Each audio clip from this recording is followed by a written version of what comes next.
Bom, agora que vocês já foram inseridos ao ambiente do Excel com função do seu layout, sua estrutura, nessa aula a gente vai estar tratando como a gente formata os dados. Então, cada vez que você insere alguma coisa no Excel, aquilo ali tem um valor, aquilo ali é um dado, tá? Cada dado que você insere, ele é classificado de um tipo. Então, aquele dado pode ser um número, um texto, uma moeda, uma hora, uma data, entre outros. Pode ser interessante que você defina aquele tipo de dado que você inseriu como um desses valores de texto, de moeda. Por que isso? Por exemplo, se você está fazendo uma planilha de gastos no supermercado, por exemplo, é interessante que você diga para o Excel que você está somando, por exemplo, moeda, até para a planilha ficar mais organizada. Ou então, se você quiser somar os itens que você comprou no supermercado, você dizer para o Excel que você está somando números. Ou então, se você quiser falar de uma data específica, você está dizendo para o Excel que aquilo é uma data.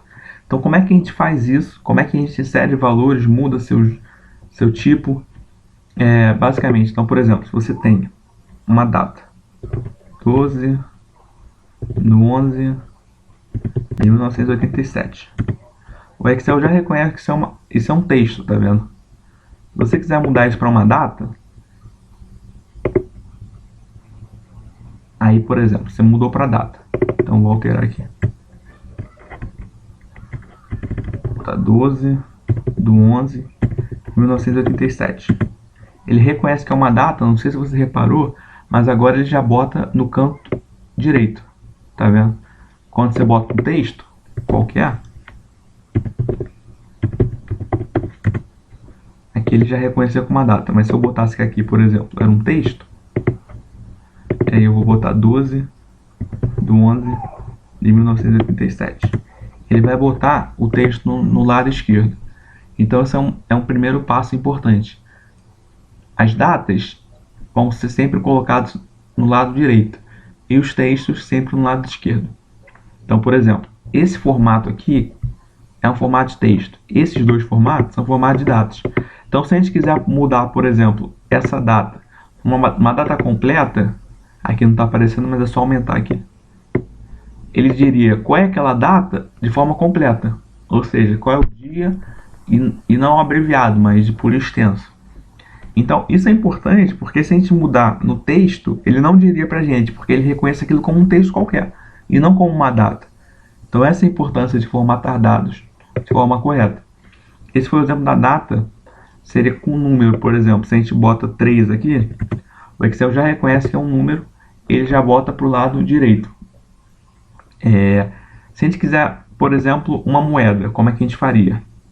A gente viria aqui na moeda, ou a gente pode vir direto aqui no 3 e colocar que ele está em reais, por exemplo. Aí agora está considerando que esse 3 não é um 3 qualquer, ele tem dimensão, ele tem um valor específico, são 3 reais, tá? Aí fala, aí por exemplo, se você bota aqui, sei lá, 12, ele reconhece inicialmente como um número. Então você pode ir aqui e botar como moeda. Aí você pode falar, beleza, mas por que deu diferente aqui e aqui? Basicamente porque tem uma pequena diferença entre moeda e contábil, né?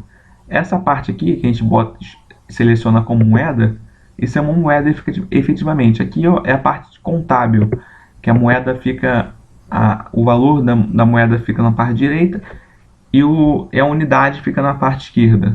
Você pode usar qualquer uma das duas, não vai fazer tanta diferença não. Mas uma dúvida pode surgir, né? Se você bota, por exemplo, 19, aqui já estava formatado para data, vou botar para geral. Você bota para 19, por exemplo, e você vem aqui botar em moeda, ele só vai reconhecer 19 reais. Ele não vai, por exemplo, como é que eu botaria 19 dólares ou 19 euros? Então você teria que vir aqui nessa caixa e na parte moeda e aí selecionar o símbolo que você quer. E aqui tem todas as moedas. E aí você procuraria, por exemplo, onde está o euro, sei lá, aqui. E aí apareceria lá euro. Aqui é a mesma coisa no contábil. Você vai na caixa e aí seleciona qual é a moeda que você quer dentre todas as moedas que existem no mundo. Então você bota, sei lá, do Azerbaijão. e aí você tem a moeda do Azerbaijão, tá? Essa parte de formatação é importante, tá? Outra coisa importante também que a gente pode ver de vez em quando é a hora, né? Como é que você inseriria e formataria a hora? Então você bota aqui 15 horas e 30 minutos, ele já reconhece um personalizado, né? O que é esse personalizado? Se a gente abrir a caixa aqui, então a gente tem geral, número, moeda, esse que eu estava falando para vocês. No final você tem um personalizado. O personalizado é bem intuitivo, né? Você personaliza da forma que quiser. Então, ele sabe que é uma moeda, mas como é que você quer que apareça a moeda? Que apareça hora, 2 pontos, minuto? Pode ser. Que apareça hora, 2 pontos, minutos, depois a MPM? Pode ser. Que apareça só a MPM? Pode ser. Então, você tem diversos tipos de formatar a sua hora, né? Assim como data também, você pode botar o dia, o mês e o ano, aí o ano com os 4 caracteres do ano, ou só os 2 últimos, ou o mês por extenso, abreviado, tem diversas formas. Esse personalizado vai permitir isso, né? Então se a gente bota aqui, por exemplo, ele aparece que são 3, esse aqui é o formato americano, né? Geralmente eles usam. São 3 da tarde, 3:30 da tarde. Mas aí exatamente nesse personalizado que você vai formatar do jeito que você quiser. Em geral a gente vai usar assim, que é mais comum no Brasil.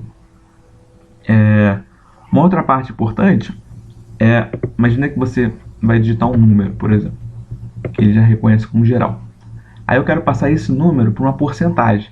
Aí você pode vir aqui em geral, porcentagem, clicar, ou essa parte aqui da aba, da parte inicial, são valores que você usa frequentemente. Então são atalhos.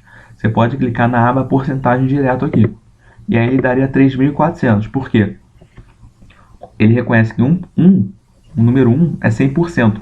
Então 34 seria 3.400%. Se você tiver em porcentagem, quiser voltar, aí você clica nesses 3 zeros aqui. Tá? Essa é uma outra parte importante. Por exemplo, aqui ele apareceu 34,00. Imagine que você está falando que você comprou 34 pacotes de biscoito. Não é nada intuitivo você botar os pacotes de biscoito como 34,00. Até porque não tem como você comprar meio biscoito. Então você comprou 34 pacotes de biscoito simplesmente. Então, como é que você tira essas duas casas decimais, né? Você pode vir aqui e aumentar as casas decimais. Se você quiser trabalhar com uma precisão grande, às vezes em cálculo, em medidas estatísticas, você quer trabalhar com uma grande precisão. Então você pode aumentar as casas decimais. Ou você pode diminuir as casas decimais. Aí você diminuiria até 34 só, porque nesse caso faz sentido. Isso também é interessante, porque se você tivesse um número, vou botar para número aqui. Se tivesse um número e quisesse, por exemplo, aqui 1,53, então 1,543, um número qualquer, certo? Ele já bota para o valor de duas casas decimais, mas isso está pré-definido. Então se você for aqui e ver, ele já define como duas casas decimais, o Excel já está definido para isso. Você pode aumentar as casas decimais quantas você precisar, certo? Então aqui eu botei 9, por exemplo, e apareceria um número que eu digitei.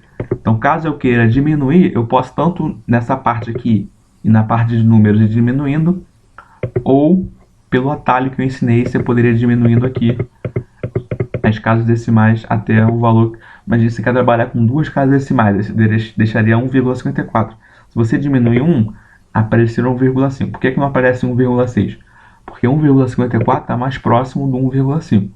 Então ele faz um arredondamento e bota para 1,5. Bom, esses são os comandos básicos de formatação. Acredito que eu não esteja esquecendo de nada, né? Moeda, número, data, hora. Essa parte de fração e científico são umas coisas mais específicas. Eu acho que não seria interessante abordar no curso. Uma parte que também não é muito difícil, né? Quando você for usar notação científica ou fração. E esse personalizado não é uma coisa que você precisa decorar tudo isso, até porque a maioria deles você nem vai usar, mas caso você queira personalizar de alguma forma que você deseja, você pode usar uma dessas personalizações.